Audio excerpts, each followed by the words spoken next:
ನಮಸ್ತೆ ಸ್ನೇಹಿತರೆ, ಸೌಮ್ಯಕೇವ ಯೂಟ್ಯೂಬ್ ಚಾನಲ್ಗೆ ಸ್ವಾಗತ. ಸ್ನೇಹಿತರೆ, ಹಿಂದಿನ ವಿಡಿಯೋದಲ್ಲಿ ನಾವು ಕಂಚಿಯ ಕಾಮಾಕ್ಷಿಯ ಅಮ್ಮನವರ ದೇವಸ್ಥಾನವನ್ನು ನೋಡ್ಕೊಂಡ್ ಬಂದಿದ್ದಾಯ್ತು. ಇವತ್ತು ನಾವು ಕಂಚಿಯ ಇನ್ನೊಂದು ಪ್ರಸಿದ್ಧ ದೇವಸ್ಥಾನವನ್ನು ನೋಡ್ಕೊಂಡ್ ಬರೋಣ.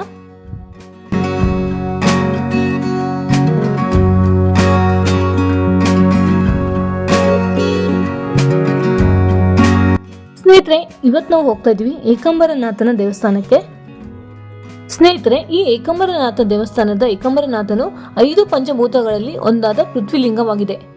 ಶ್ರೀ ಕಾಳಹಸ್ತಿಯಲ್ಲಿ ವಾಯುಲಿಂಗ, ಚಿದಂಬರದಲ್ಲಿ ಆಕಾಶಲಿಂಗ, ಜಂಬುಕೇಶ್ವರದಲ್ಲಿ ಜಲಲಿಂಗ ಹಾಗೂ ತಿರುವಣ್ಣಮಲೆಯಲ್ಲಿ ಅಗ್ನಿಲಿಂಗ, ಈ ಕಾಂಚೀಪುರಮಲ್ಲಿ ಪೃಥ್ವಿಲಿಂಗ.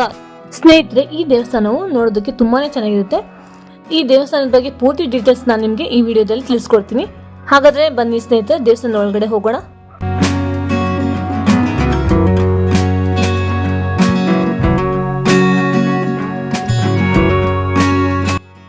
ಸ್ನೇಹಿತರೆ, ಇಲ್ಲಿ ನೋಡ್ತಾ ಇದ್ದೀರಲ್ವಾ, ಈ ಗೋಪುರ ಸುಮಾರು 192 ಅಡಿ ಎತ್ತರವಾದ ಗೋಪುರವಾಗಿದೆ.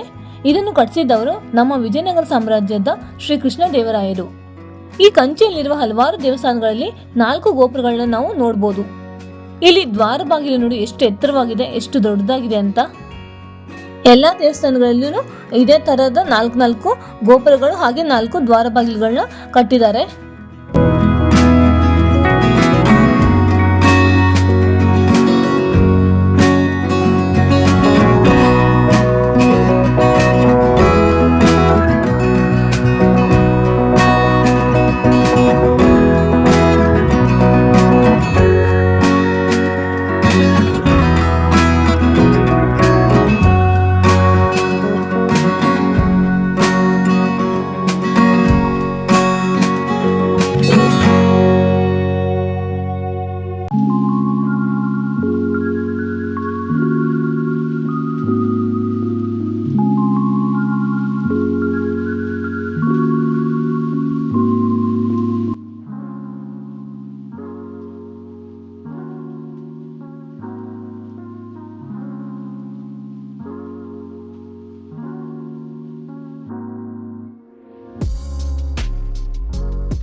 ಸ್ನೇಹಿತರೆ, ಈ ದೇವಸ್ಥಾನದ ಸ್ಥಳ ಪುರಾಣದ ಪ್ರಕಾರ ಒಂದು ದಿನ ಪಾರ್ವತಿ ದೇವಿಯು ತಮಾಷೆಯಾಗಿ ಪರಶಿವನ ಹಿಂದೆ ಬಂದು ನಿಂತು ಶಿವನ ಕಣ್ಣುಗಳನ್ನು ಮುಚ್ಚುತ್ತಾಳೆ.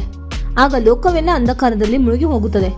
ಆಗ ಶಿವನು ತನ್ನ 3ನೇ ಕಣ್ಣಿನಿಂದ ಲೋಕಕ್ಕೆ ಬೆಳಕನ್ನು ನೀಡುತ್ತಾನೆ. ಪಾರ್ವತಿ ದೇವಿಗೆ ಶಿವನು ತನ್ನ 2 ಕಣ್ಣುಗಳೇ ಸೂರ್ಯಚಂದ್ರರು ಎಂದು ತಿಳಿಸುತ್ತಾರೆ. ಆಗ ಪಾರ್ವತಿ ದೇವಿಗೆ ತನ್ನ ತಪ್ಪಿನ ಅರಿವಾಗಿ ನಡೆದ ಈ ಕಾರ್ಯಕ್ಕೆ ಪಾಪ ಪರಿಹಾರಕ್ಕಾಗಿ ಭೂಲೋಕದ ಕಾಂಚೀಪುರಂ ಕ್ಷೇತ್ರಕ್ಕೆ ಬಂದು ವೇಗವತಿ ನದಿಯ ದಡದಲ್ಲಿ ಬಂದು ಒಂದು ಮಾವಿನ ಮರದ ಕೆಳಗೆ ಮರಳಿನಿಂದ ಶಿವಲಿಂಗವನ್ನು ಮಾಡಿ ಪ್ರತಿಷ್ಠಾಪಿಸಿ ಘನಘೋರ ತಪಸ್ಸನ್ನು ಮಾಡ್ತಾಳೆ. ಆಗ ಪರಶಿವನು ಪಾರ್ವತಿ ದೇವಿಯನ್ನು ಪರೀಕ್ಷೆ ಮಾಡಲೆಂದು ವೇಗವತಿ ನದಿಯಲ್ಲಿ ಪ್ರವಾಹವನ್ನು ಸೃಷ್ಟಿ ಮಾಡ್ತಾನೆ. ಆಗ ಪಾರ್ವತಿ ದೇವಿಯು ಮರಳಿನಿಂದ ಮಾಡಿದ ಶಿವಲಿಂಗವನ್ನು ಕೊಚ್ಚಿ ಹೋಗಬಾರದೆಂದು ಭಯದಿಂದ ಲಿಂಗವನ್ನು ತಪ್ಪಿ ಹಿಡಿಯುತ್ತಾಳೆ. ಆಗ ಪಾರ್ವತಿ ದೇವಿಯ ಭಕ್ತಿಗೆ ಮೆಚ್ಚಿ ಶಿವನು ಧರೆಗೆ ಇಳಿದು ಬಂದು ಪಾರ್ವತಿ ದೇವಿಯನ್ನು ಮದುವೆ ಆದರು ಎಂದು ಹೇಳಲಾಗಿದೆ. ಈ ದೇವಸ್ಥಾನಕ್ಕೆ 3500 ವರ್ಷಗಳ ಇತಿಹಾಸವಿದೆ. ಕ್ರಿಸ್ತಶಕ 6ನೇ ಶತಮಾನದಲ್ಲಿ ಪಲ್ಲವರು ಈ ದೇವಸ್ಥಾನವನ್ನು ಕಟ್ಟುತ್ತಾರೆ. ಕ್ರಿಸ್ತಶಕ 9ನೇ ಶತಮಾನದಲ್ಲಿ ಚೋಳರು ಈ ದೇವಸ್ಥಾನವನ್ನು ಅಭಿವೃದ್ಧಿ ಮಾಡುತ್ತಾರೆ. ಅವರ ನಂತರ ಬಂದಂತ ಶ್ರೀ ಕೃಷ್ಣ ದೇವರಾಯರು ಇಲ್ಲಿ 1000 ಕಲ್ಲುಗಳಿಂದ ಮಂಟಪವನ್ನು ಕಟ್ಟುತ್ತಾರೆ. ಅವರು ಈ ದೇವಸ್ಥಾನವನ್ನು ಇನ್ನೂ ತುಂಬಾ ಚೆನ್ನಾಗಿ ಅಭಿವೃದ್ಧಿಯನ್ನು ಮಾಡ್ತಾರೆ.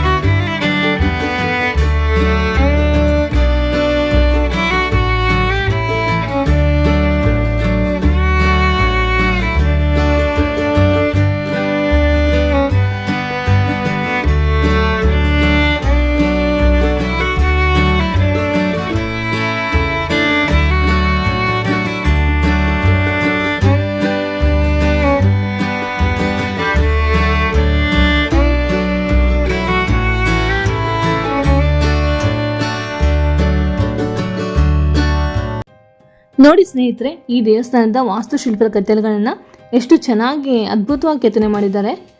ಸ್ನೇಹಿತರೆ, ಈ ದೇವಸ್ಥಾನದ ಟೈಮಿಂಗ್ಸ್ ಬಂದುಬಿಟ್ಟು ಬೆಳಗ್ಗೆ 6 ಗಂಟೆಯಿಂದ ನೈಟು 10 ಗಂಟೆವರೆಗೂ ಓಪನ್ ಇರುತ್ತೆ. ನೀವು ಈ ಟೈಮಲ್ಲಿ ಯಾವಾಗಾದರೂ ಬಂದುಬಿಟ್ಟು ದೇವರ ದರ್ಶನವನ್ನು ಮಾಡ್ಕೊಂಡು ಹೋಗ್ಬೋದು. ನೋಡಿ ಒಳಗಡೆ ಎಲ್ಲ ಎಷ್ಟು ಚೆನ್ನಾಗಿ ಮಾಡಿದ್ದಾರೆ ನೋಡಿ ದೇವಸ್ಥಾನನ. ಸ್ನೇಹಿತರೆ, ಈ ದೇವಸ್ಥಾನದ ವಿಶೇಷತೆ ಏನಂದರೆ, ಪ್ರತಿ ವರ್ಷವೂ ಮಾರ್ಚ್ ಮತ್ತು ಏಪ್ರಿಲ್ ತಿಂಗಳಲ್ಲಿ ಸೂರ್ಯನ ಕಿರಣಗಳು ಈ ಏಕಾಂಬರನಾಥ ಸ್ವಾಮಿ ದೇವರ ಮೇಲೆ ನೇರವಾಗಿ ಬೀಳುತ್ತೆ.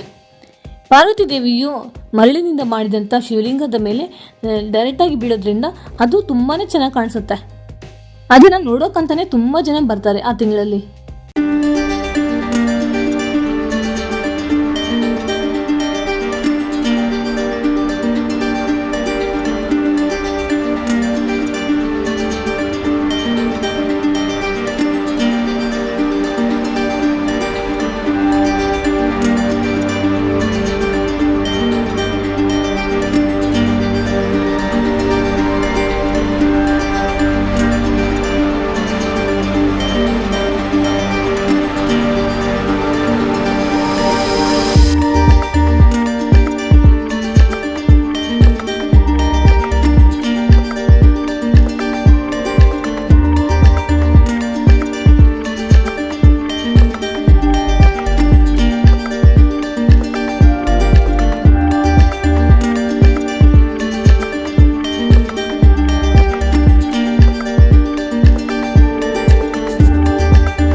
ನೋಡಿ ಸ್ನೇಹಿತರೆ, ಇದೇ ಪಾರ್ವತಿ ದೇವಿ ತಪಸ್ಸನ್ನು ಮಾಡಿದಂಥ ಜಾಗ.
ಸ್ನೇಹಿತರೆ, ಇಲ್ಲಿ ದೇವಿ ಪ್ರಸಾದ ಸಿಗುತ್ತೆ.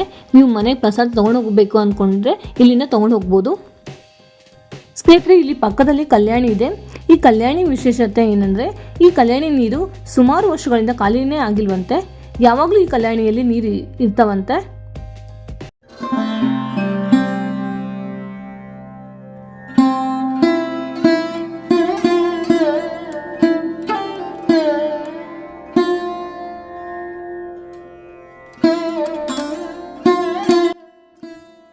ಸ್ನೇಹಿತರೆ, ನಾನು ಈ ವಿಡಿಯೋನ ಇಲ್ಲಿಗೆ ಕಂಪ್ಲೀಟ್ ಮಾಡ್ತಾ ಇದ್ದೀನಿ.